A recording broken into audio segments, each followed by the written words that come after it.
This is East Asia Tonight. Good evening, I'm No Grace with tonight's top stories from East Asia.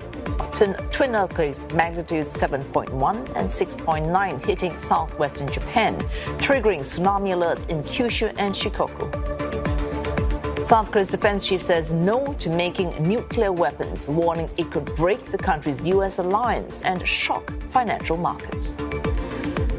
The mayor of Japanese city Nagasaki is sticking to his decision not to invite Israel to a peace ceremony to avoid, he says, possible protest over Gaza. China has found a large-sized gas field in the disputed South China Sea. State-owned energy company Sinopec calling it a major discovery, containing more than 100 billion cubic meters of natural gas.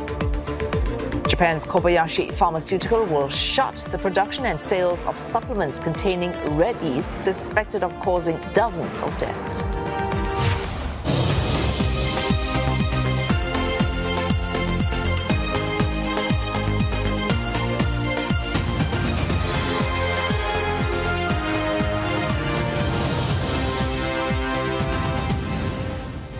And also head on East Asia tonight. Many young people in South Korea might choose to leave their hometowns for more choice in the capital.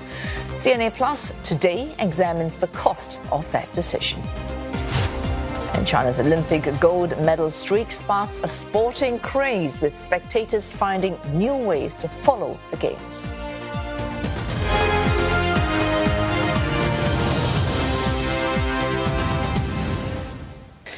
Strong earthquakes have hit southwestern Japan, triggering a tsunami advisory. State broadcaster NHK reporting that there were no immediate signs of damage. According to the United States Geological Survey, the first quake with magnitude 6.9 jolted the island of Kyushu at around 4:40 p.m. local time. It struck at a depth of 33 kilometers. Less than a minute after that, a tremor of magnitude 7.1 occurred at a depth of 26 kilometers. This is the moment the ground started shaking in Miyazaki. Various areas of the city, including the airport, felt the tremors. Aftershocks of magnitude 4.6 and 4.8 have also been observed. Tsunami advisories were earlier issued for several regions. They include the Miyazaki, Oita, Kagoshima, Kochi and Ehime prefectures. According to NHK, tsunamis of up to 1 meter have arrived in some coastal areas in Kyushu and Shikoku Islands. Waves as high as 50 centimeters were reportedly seen in Miyazaki. There have been no reports of abnormalities at the Sendai nuclear power plant, which is situated about 100 kilometers away. Kyodo News Agency says the Kyushu Shinkansen bullet train service has resumed its operations after it was halted in the quake's aftermath. Japan's Prime Minister's office, meantime, has set up an emergency task force. The chief cabinet secretary says the government is checking for damage and casualties, and he has also warned of more aftershocks. 国民の皆様におかれましては、引き続き震度6弱程度の地震の発生に注意をいただくとともに、揺れの強かった地域にお住まいの皆様は、自治体の避難情報のほか、テレビ、ラジオ、インターネットなどの情報にも注意しつつ行動いただくようお願いをいたします。South Korea's defense chief has dismissed growing calls from politicians for the country to build its own nuclear weapons to protect itself against North Korea. Some officials from President Yoon Suk-yeol's conservative ruling party have said that now is the time for South Korea to strengthen its own defense capabilities. They highlighted the possibility of more U.S. troops withdrawing from South Korea if former President Donald Trump should win another term. But Defense Minister Shin Won-sik said building South Korea's nuclear arsenal would do more harm than good. 한미 동맹에 엄청난 균열을 각오해야 될 것이고, 두 번째는 아마도 우리 NPT도 탈퇴해야 되고 이렇게 되는데, NPT를 탈퇴하게 되면 여러 가지 페널티를 받게 되어 있습니다. 그런데 유예 기간이 60일이라 하더라도 아마 지금 면밀하게 연결되어 있는 국제 경제, 국제 금융 시장을 볼 때 바로 한국 자본시장, 국제 자본시장은 바로 반응을 할 거예요. Mr. Shin had strong words for North Korea, who signed or rather which signed a new strategic partnership pact with Russia earlier this year, saying Pyongyang had gone from an Asia headache to a global villain. But the defense chief said the best way to deter North Korea is to strengthen cooperation with South Korea's allies. 그래서 북핵을 억제시켜서 평화적인 한 방법은 바로 확장 억제를 강화시키는 것이 가장 손쉽고 효과적인 방법이다. And for more, we're joined by Lim Taehoon. He's adjunct senior fellow at the National University of Singapore. He's speaking to us from Tokyo. Dr. Lim, anxieties over how reliable the U.S. alliance might be for South Korea, that's decades old. Why does this latest specific warning from the defense minister, why does that count as news in this context? Well, for the past few years, there has been a greater clamor for South Korea to construct and build its own nuclear weapons. And this is one of the clearest signs from the Defense Ministry of Republic of Korea that it is essential to maintain the status for the non-proliferation of nuclear weapons on the Korean Peninsula, and also to restate the strong ironclad alliance that South Korea has with the U.S. In spite of recent developments, for example, the deployment of 250 missile launches to the border with South Korea by North Korea. Therefore, there's a lot of assurance that the defense minister is giving to his people that the alliance remains strong, that South Korea can rely on U.S. deterrence, especially nuclear deterrence, when it comes to the bilateral alliance, as well as the Camp David principles that the Biden administration has put into place. He also wants, for the very first time, the implications of going nuclear, saying that it would affect the economic development of South Korea and also hurt bilateral relations with the U.S. should South Korea go ahead with nuclear weapons construction and its own deployment. Dr. Lim, South Korea, on Seoul's side, it can try to reassure its people as much as it likes. But if it wants to show that the U.S. is strong in its backing for anything that might happen to South Korea, is the U.S. showing enough resolve at this point with just the Washington Declaration last year, which many would argue did little more than restate what is already in place? Well, besides the Washington Declaration in 2023 and also reaffirmed in 2024, last year we've also seen the Biden administration strengthen the trilateral alliance between Republic of Korea, United States, and Japan in Camp David, known as the Camp David principles. So it appears that for the Biden administration, multilateral strengthening of the alliance is very important. And last year, especially the Camp David meeting has reassured the South Koreans of U.S. commitment to its nuclear deterrence. And also on several occasions, the U.S. has deployed nuclear submarines to the South Korea and its waters or near its waters, particularly the very formidable Ohio-class nuclear submarine. And these submarines are extremely lethal. They contain a large number of missile launches, and some of these missiles might be potentially nuclear capable. So these submarine deployments, as well as bomber deployments, long-distance bomber deployments that are nuclear capable, are meant to reassure the South Koreans of the U.S. commitment to the ironclad partnership it has with the Republic of Korea when it comes to nuclear deterrence, and also sort of show its the enemies or rivals of South Korea that it meant business. So, a final question here, Dr. Lim. Pardon me for cutting in. This action is considerable, but of course it goes up against a change in the public mood, not just, as you mentioned, trilaterally, not just in South Korea, but Japan as well. Two recent surveys in South Korea showing for the very first time support for own nuclear deterrent, outrunning support for U.S. troops being deployed within South Korea.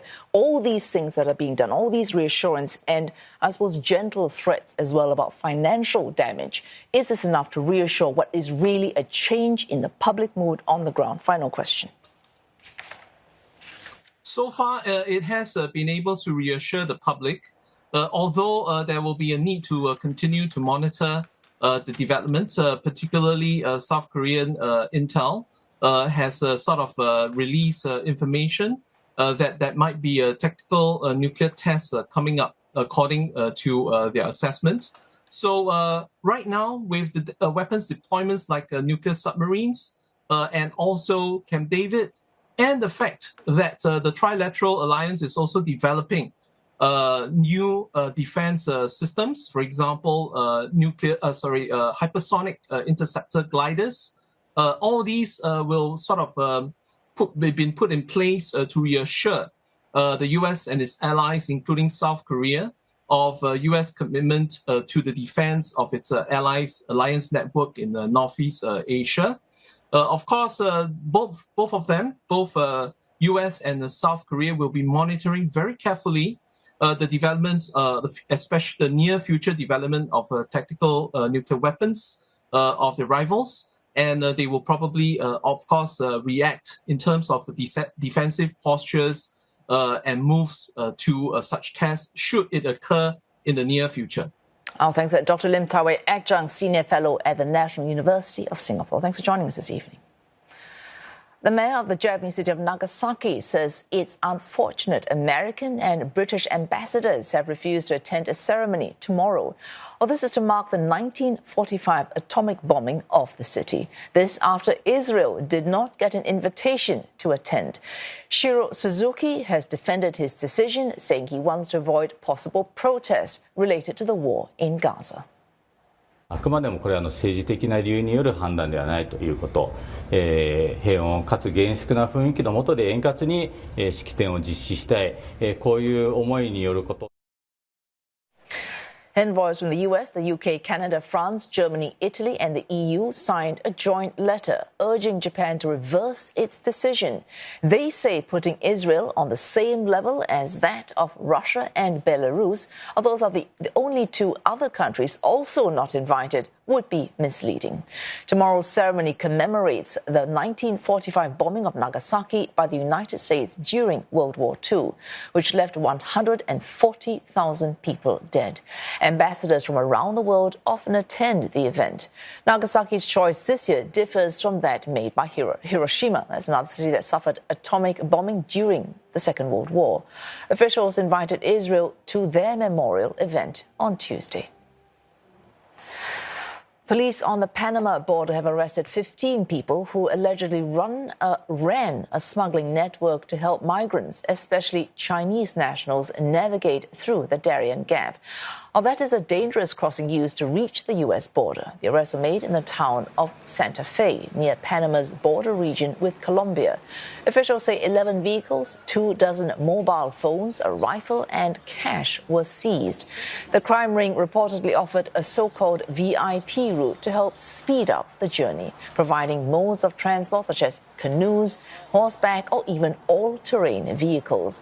Reports citing a local prosecutor say the VIP option cost between $2,600 and $8,000 per person. Or the regular route costs just a fraction of that at about $500 and can take 5 to 8 days to complete.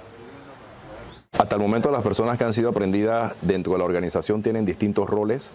Obviamente la gran mayoría de ellos tienen roles de movilizar a las personas migrantes desde puntos distintos en el área del Darién para poderlos llevar a otros puntos donde son movilizados para posteriormente sacarlos del territorio nacional.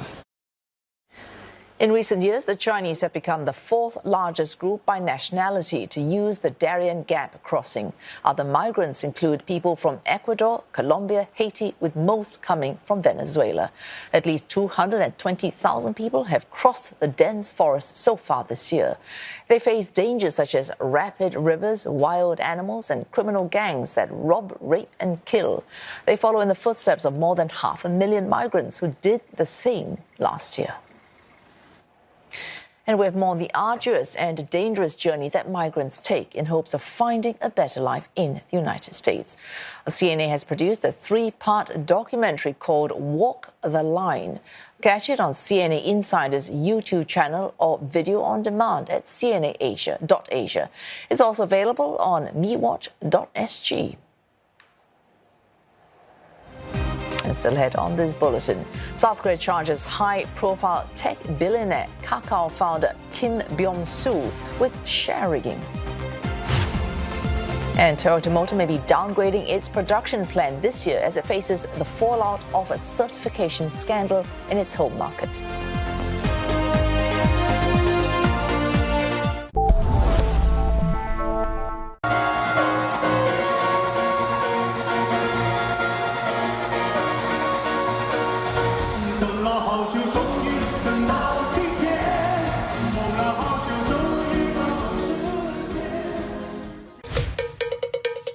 Welcome to India. மகாபலிபுரத்தில் culture வந்து ரொம்ப special. 15 years முன்னாடி வந்து foreigner வந்து serve பண்ணிட்டு இருந்தாங்க. அவங்க கிட்ட போர்டு வாங்கிட்டு ஒரு 5 பேர் வந்து ஸ்டார்ட் பண்ணோம் சர்ஃபிங் கோவத்தில். From Mahabalipuram, an ancient temple city, to Mahas, a surfer's paradise. There's truly no other street like this.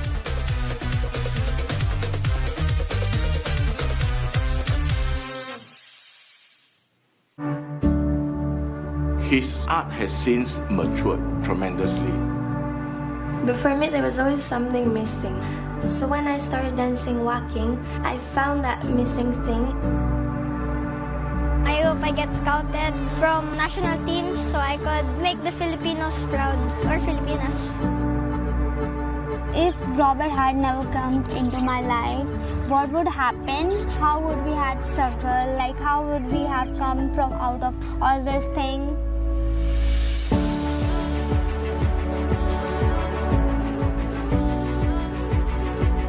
Most of the time, we feel like we're running after him. We can't keep up.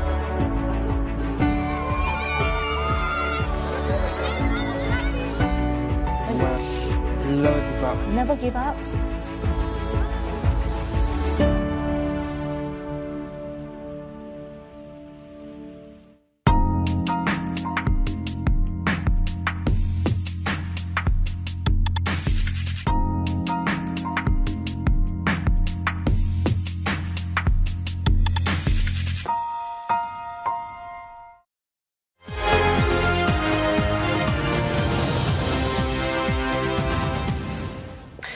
China has confirmed the discovery of a major natural gas field in the South China Sea. Officials say the reserve contains more than 100 billion cubic meters of natural gas.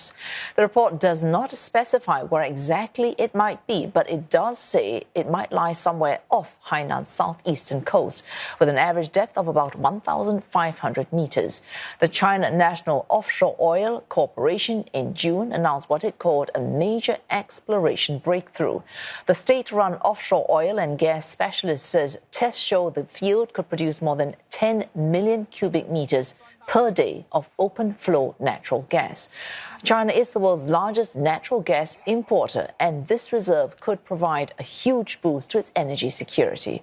But it could also fuel already simmering tensions in the disputed waters. There have been past run-ins over such exploration and development attempts in the South China Sea. An oil rig near the Paracel Islands previously triggered anti-China protests in Vietnam. Beijing has also reportedly tried to stop unilateral oil and gas developments by other countries, including Malaysia and Vietnam. And it's time for business with Roland Lim. Roland, what's the latest in the high-profile case against South Korea's tech billionaire? Wei Su, it's not good. The founder of tech giant Kakao has been indicted on charges of stock market manipulation. Now, in a landmark case, South Korean prosecutors charged Kim of rigging shares related to Kakao's takeover battle for one of the country's top K-pop labels, that's SM Entertainment. Now, Kim, of course, denies the charges. If convicted, he would be forced to relinquish control of the country's biggest internet bank. Kakao bought SM Entertainment last year following a dramatic bidding contest with HYBE. That's the agency behind K-pop group BTS. But prosecutors accuse Kim and other Kakao executives of buying $174 million worth of SM shares to undermine HYBE's offer. Now, Kim's arrest has plunged one of South Korea's most high-profile companies into turmoil. Kakao's businesses range from the country's dominant messenger app service to entertainment companies, fintech, and even a nascent AI affiliate. His arrest has transfixed the country's tech sector. Meantime, Kakao reported second quarter earnings. Now, its net profit jumped about 60% on year to reach more than $63 million thanks to its solid platform business.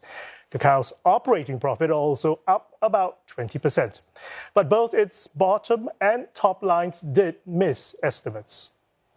Kakao's share price swung between gains and losses today before closing out 0.4% higher. Kobayashi Pharmaceuticals is ending the production and sale of its red yeast rice or Benikoji dietary supplements amid a health scare scandal that's potentially linked those pills to the deaths of at least 80 users and hospitalization of close to 500.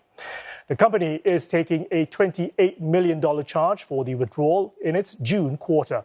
And this brings the total damages from the Benikoji scandal to about $55 million. Kobayashi's quarterly operating profit fell 17% on year. Sales for its April to June quarter also dipping about 9%.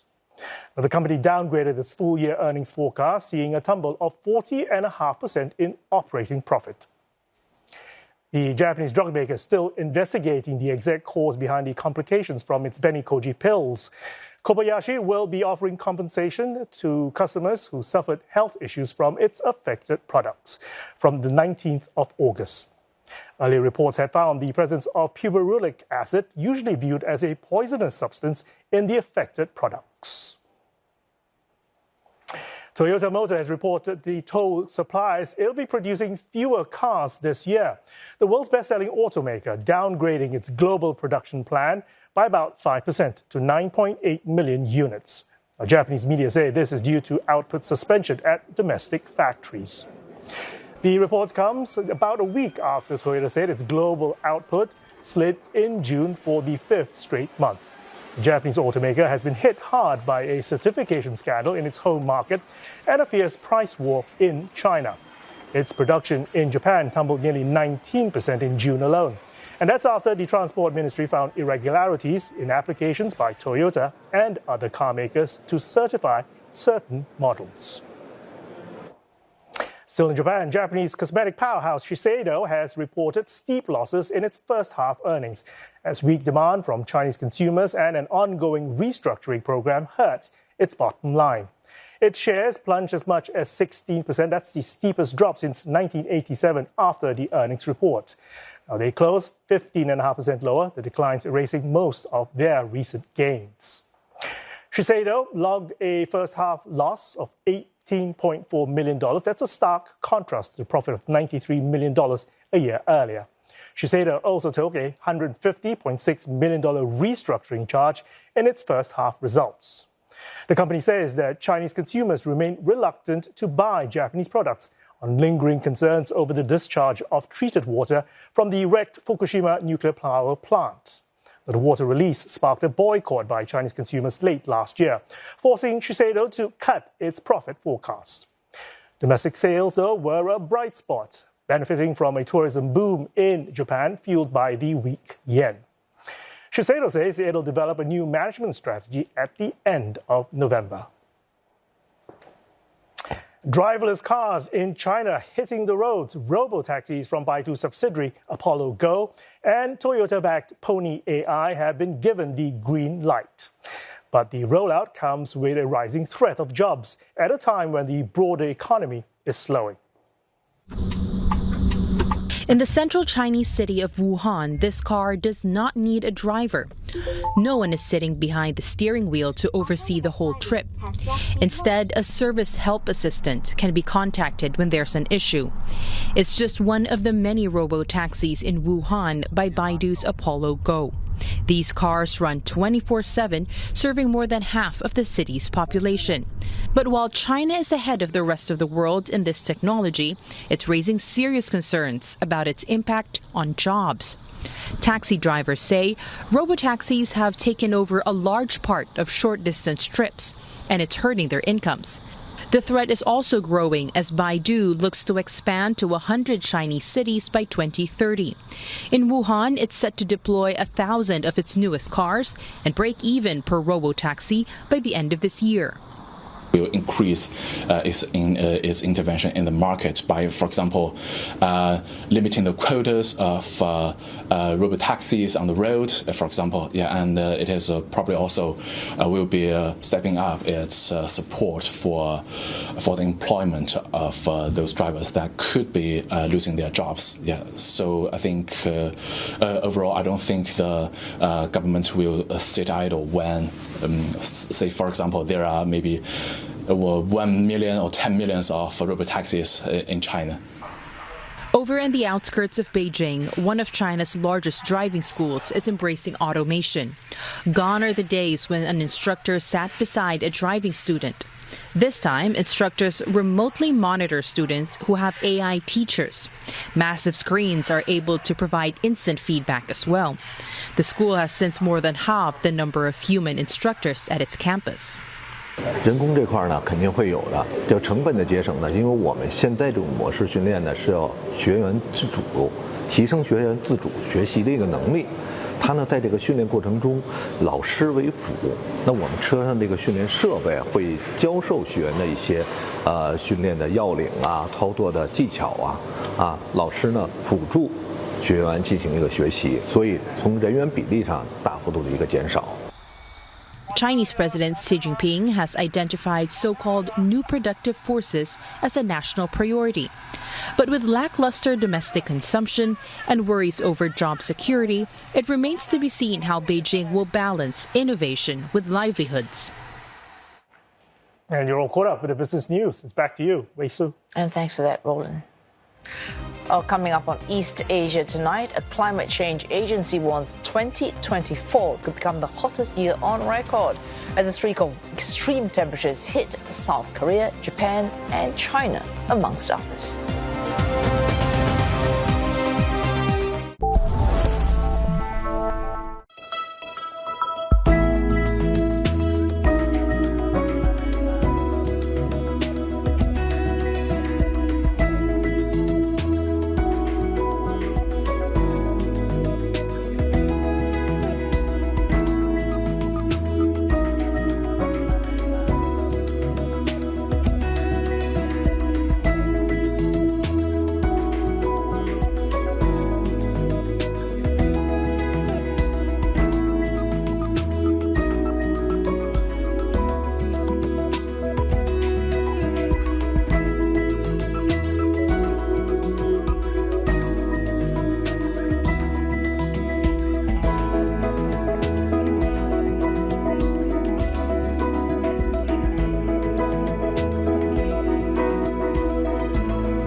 You're watching East Asia Tonight. The Japanese Meteorological Agency has issued an advisory warning of a possible mega earthquake.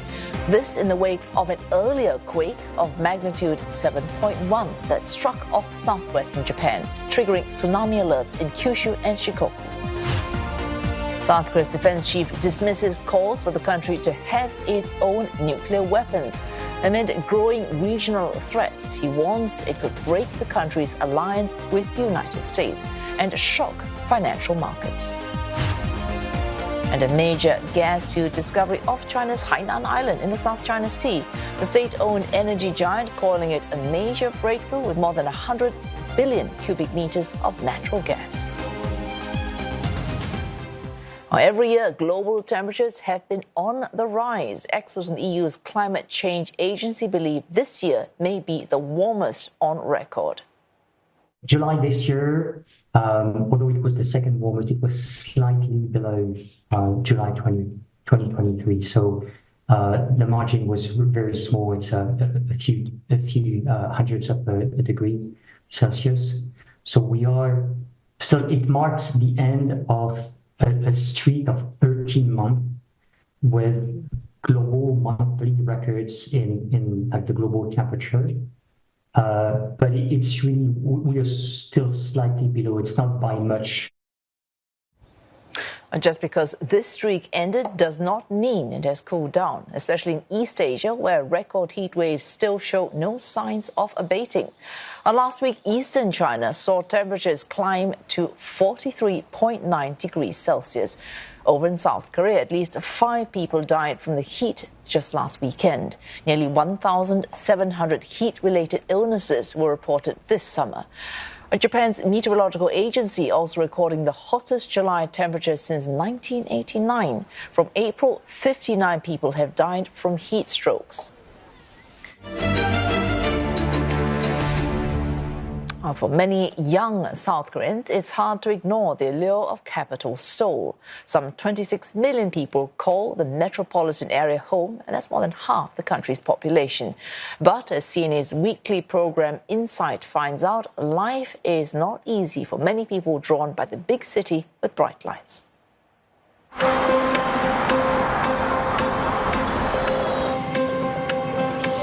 It has been 2 months since 35-year-old Sang Ki started working in Seoul. 불편한 점은 이제 이런 좀 거주 환경이 별로 좋아지지 않았다는 점이 좀 불편하죠. 왜냐하면 동일한 비용을 지불하는데 지금 제가 살고 있는 곳은 원래 집에서 살던 곳에 비해서 한 10분의 1 정도 되는 제 크기니까 그런 점들이 조금 불편하고 또 화장실도 작고 뭐 샤워하는 공간도 작고 그런 부분도 불편하고. Sang-hee stays in a goshiwon, a single occupancy room, originally designed for students to prepare for exams. Rooms are as small as 3.5 square meters. It is one of the cheapest housing rental options in South Korea, with prices ranging from $200 to $500 per month. 더 비싸다고 저는 이제 느끼고 있고, 특히 이제 뭐 식비 같은 경우 제가 전에 광주에서 소비했던 식비보다 서울의 물가가 조금 더 높다고 느끼고 있죠. 여기서는 제가 뭐 요리를 하거나 그럴 여유가 안 되니까 모든 식사를 밖에서 사 먹어야 되니까 그런 부분들이 제 평소 생활비 대비하면은 그게 60% 정도의 추가 지출이 있는 것 같습니다. According to real estate portal R114, prices of apartments in Seoul rose by 144% in the past 10 years. The average wage, however, only grew by 3.5% in the same period. 어떻게 보면 그런 수도권에 인구가 과밀하게 집중되어 있는 현상이라고 볼 수가 있는데, 그래서 인구가 한 지역에 이렇게 집중돼서 나타날 경우에 여러 가지 그런 문제점, 단점들이 나타날 수 있습니다. The apartment rent for like a standard 3-bedroom and 2-bedroom is about $1,000 per month on average in Seoul area. But if you want to buy a house in Seoul, it is more than $1 million with the same size the house. So it is technically speaking not possible for young workers who just got a job to buy a house in Seoul area. Fashion designer Heda moved to Seoul from Taebaek, 5 hours away from the capital. 태백이 굉장히 좀 작은 시골이다 보니까 일자리를 구하기가 아무래도 어려워서 당연히 서울에서 일자리를 구해야 된다라는 생각이 좀 컸습니다. Heda set up her own studio in 2017, selling custom-made clothing. 11 years since she arrived in Seoul, the 31-year-old still feels the pinch of living in the city. 계속 매 달마다 버텨나가는 그런 느낌이 좀 많이 듭니다. Apart from the high cost of living, competitive pressure also keeps the young on edge. Based on a 2023 survey by Statistics Korea, more than half of the 1 odd million unemployed South Koreans hold a college degree or higher. On average, respondents took 10 months to find a job. 아무래도 밤늦게까지 불이 꺼지지 않고 너무 다들 열심히 살기 때문에 나도 이 경쟁에 뒤처지지 말아야겠다라는 그런 느낌이 자연스럽게 들게 되는 것 같습니다. 더 잠 안 자고 더 열심히 더 많은 성과를 내야겠다라는 생각으로 계속 살았습니다. And you can catch the full Insight episode Emptying Out of Rural South Korea tonight, on the 8th of August at 9 p.m. Singapore, Hong Kong time on CNA. You can also catch it on CNA Video on Demand or CNA Insider's YouTube page. Olympic fever continues to take the world by storm even as the Paris Games conclude this week. In China, expressing support, sympathy and even disappointment. Others have gone far beyond just posting on social media or watching from the comfort of your home. Locals have been relishing a new Olympic experience. Lauren Ong tells us what that is. It's the season of summer blockbusters, but for dozens gathered here at this Beijing cinema, they're not here for your typical movie and popcorn. Now I got some tickets online. Let's see what they're here for. At this 150-seat theater in Beijing's Chaoyang district, the enthusiasm,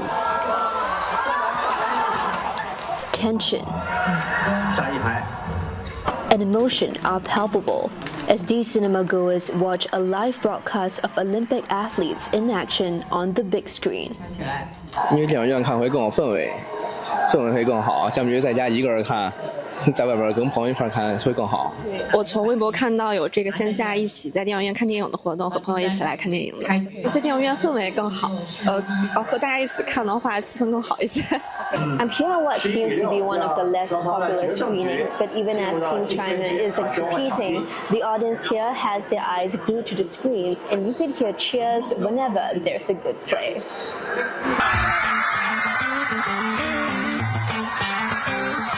Scenes like these have made their way to Chinese social media, with some videos garnering tens of thousands of views. This hashtag, for instance, calling for supporters to cheer for Chinese divers in cinemas, has more than 4 million hits. Athletes have also topped the online trending charts, such as swimmer Pan Zhengle for breaking a world record and Zheng Qingwen for winning China's first ever Olympic tennis singles title.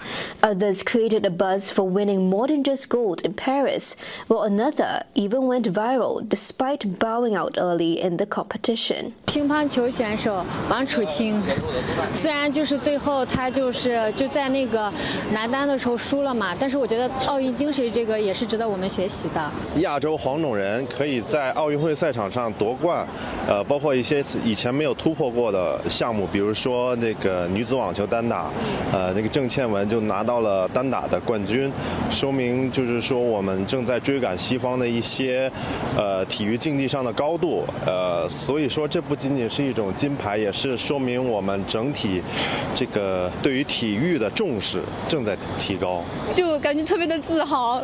国家就很厉害，都是人才。 And it's not only those from Team China who have won people's hearts. Danish badminton world champion and Olympic gold medalist Victor Axelsen is fast gaining fame in the country after earlier conducting an interview in fluent Mandarin. 另外呢，我知道羽毛球在中国是一个非常有名的体育。But geopolitics has clouded the Olympic spirit in the media and online. Tensions between China and the United States have spilled over into the competition arena after China ended Team USA's 64-year unbeaten run in the men's 4x100 meters medley in the pool, with the Chinese swimming team plagued by doping allegations. The matter has developed into a diplomatic row, with the World Anti-Doping Agency caught in the crossfire between the US and China. Cyberbullying is also an issue. Weibo had to take action against netizens targeting Chinese players at the women's table tennis final. The platform punished more than 300 accounts, with some facing permanent bans. Douyin, the Chinese version of TikTok, has been taking similar actions. But all was not lost. The game still produced rare moments of unity when China, South Korea, and North Korea shared the podium and a picture together. Loi Nong, CNA, Beijing. And that tit-for-tat turn in doping allegations, China's anti-doping agency today calling for intensified testing on U.S. athletes, claiming that U.S. accusations suggest a double standard. The U.S. has alleged that victory for China's swimmers could be on the strength of performance-enhancing drugs after team members tested positive on earlier tests. China has pointed out that U.S. sprinter Arion Knighton, who also tested positive for such drugs, was still allowed to compete in the Games this year. China accusing the U.S. of not respecting the spirit of the Olympics, but rather pushing its own geopolitical agenda via these allegations. Well, that's it for this abbreviated version of East Asia Tonight. After the break, we'll bring you Singapore Prime Minister Lawrence Wong's National Day message. And we'll be back at 8 p.m. Singapore time with Asia Tonight. Thanks for watching.